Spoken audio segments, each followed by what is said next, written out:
Hola, soy Erika Martínez y mi compañero Wilber Vaquero. Somos estudiantes de Ingeniería Química de la Universidad de Pamplona. En este video realizaremos algunas simulaciones y su respectiva explicación relacionadas con el tema de presión y flujo de fluidos empleando el simulador FET.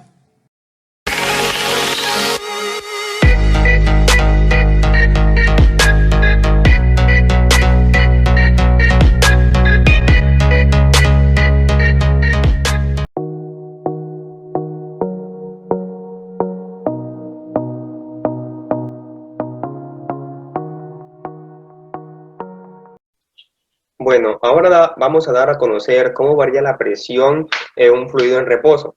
Primeramente tenemos que tener en cuenta un concepto básico que dice, la presión en un fluido en reposo no cambia de forma horizontal.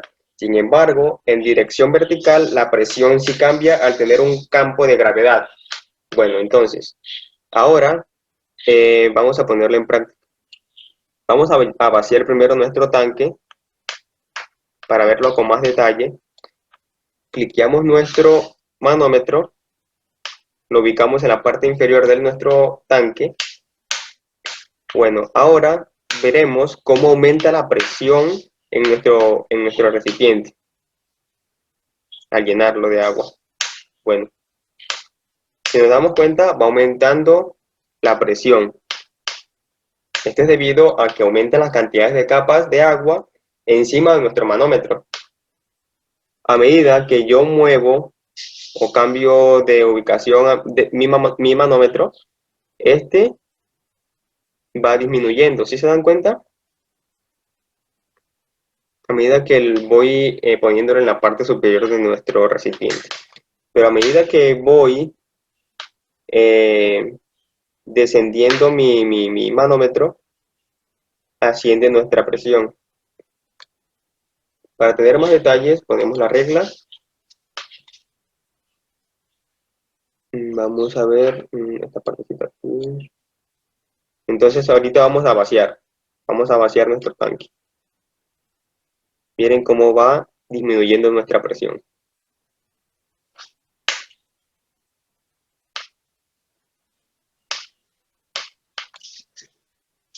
La razón por la cual la presión sí cambia de manera vertical y en un fluido es porque al ir aumentando la profundidad existe una mayor cantidad de capas del fluido y esto hace un peso extra que va a ir aumentando con respecto a la vertical y por tanto va a ir aumentando la presión.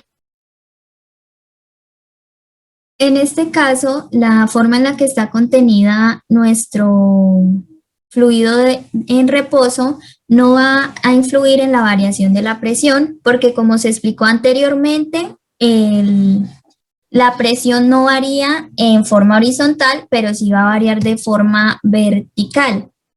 Ponemos nuestro manómetro en este punto y vemos que nuestra presión es de 111.2 kilopascales. Si agregamos más fluido, nuestra presión va a aumentar.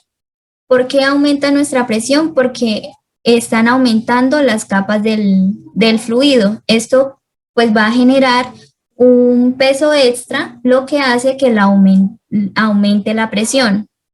Si seguimos aumentando el fluido a nuestro recipiente, va a aumentar la presión.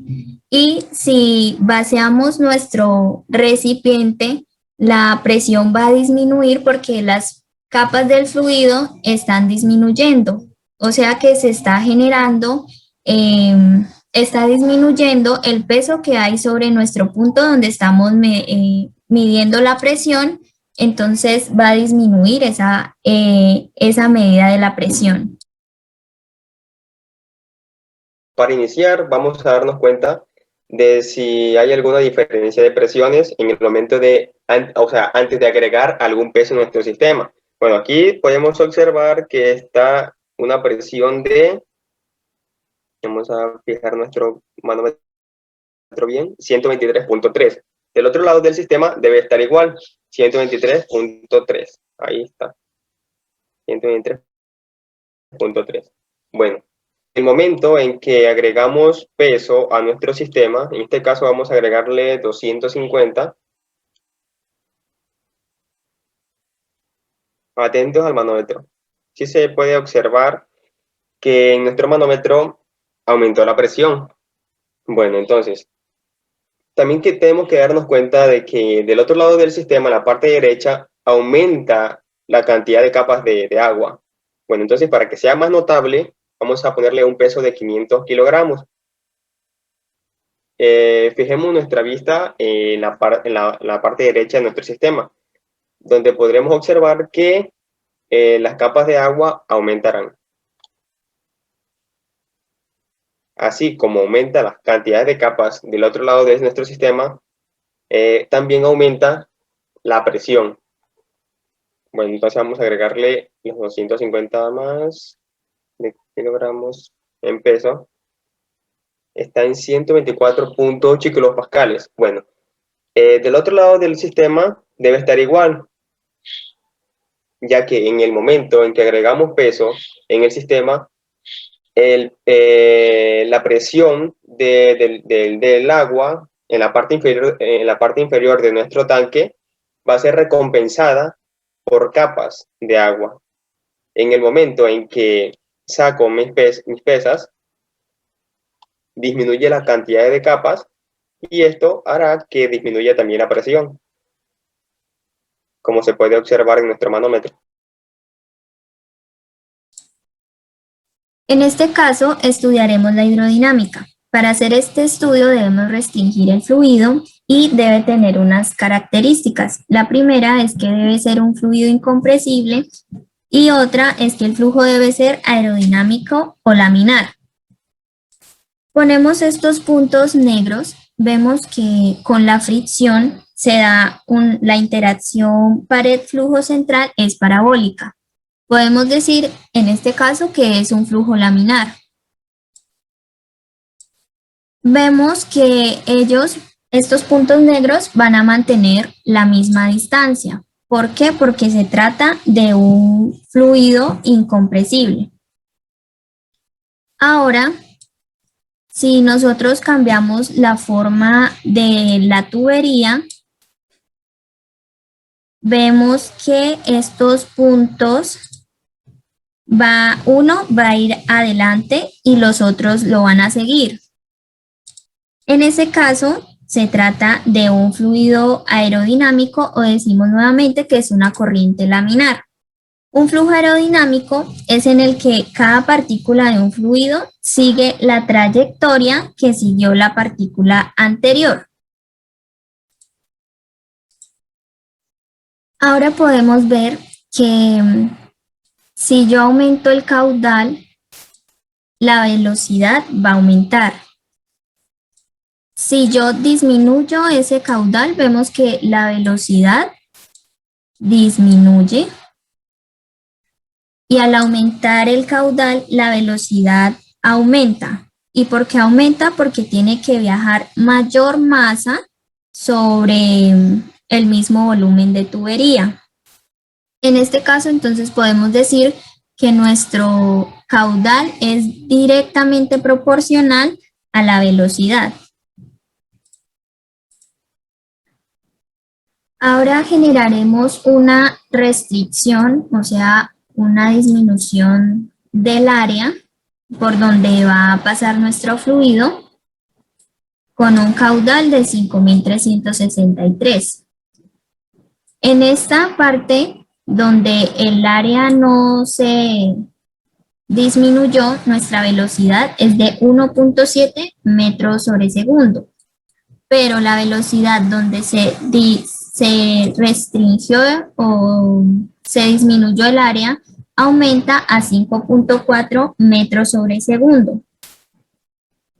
Entonces, en este caso, la velocidad aumenta porque tiene que pasar toda la masa que viene de acá, tiene que pasar por acá, entonces debe, en este caso, por eso se aumenta la velocidad. En este caso, decimos que la velocidad es inversamente proporcional al área. Si el área se mantiene constante, nuestra presión no va a cambiar, solamente cambia con la profundidad. Sabemos que la presión varía con la profundidad. pero de manera horizontal la presión no varía. Si nosotros generamos una reducción de área a nuestra tubería, en este caso, como se mencionó anteriormente, la velocidad va a aumentar y la presión vemos que acá es de 125 kilopascales. Si la llevamos a donde nosotros disminuimos el área, la presión disminuye a 114 kilopascales. En este caso, en donde tenemos mayor área, vemos que nuestra presión es mayor y la velocidad es menor. Pero donde tenemos menor área, nuestra presión es menor y la velocidad aumenta.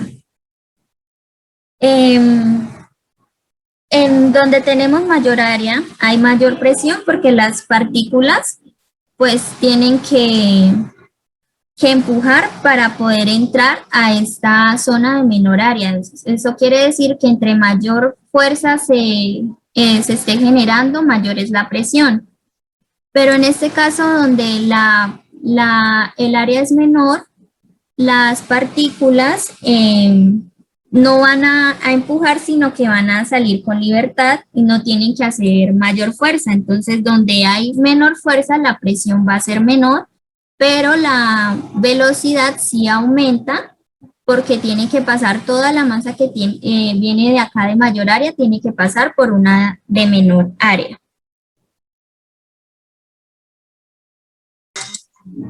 Bueno, ahora vamos a observar la simulación de la presión hidrostática. La presión del agua no depende de la cantidad que hay, sino de la profundidad que tiene. Por ese motivo, a un buceador le afecta solo la presión por la profundidad en el que éste esté. Bueno, entonces, dicho lo anterior, vamos a simular lo siguiente. Entonces, ya tenemos nuestro recipiente, vamos a coger la cinta métrica, ponemos acá, vamos a abrir la compuerta, vamos a ver primero hasta dónde llega el chorro para poner nuestra cinta métrica. Bueno, llega hasta aquí. Y el velocímetro, para ver cómo varía la velocidad con respecto a la profundidad. Ponerlo aquí en la entrada.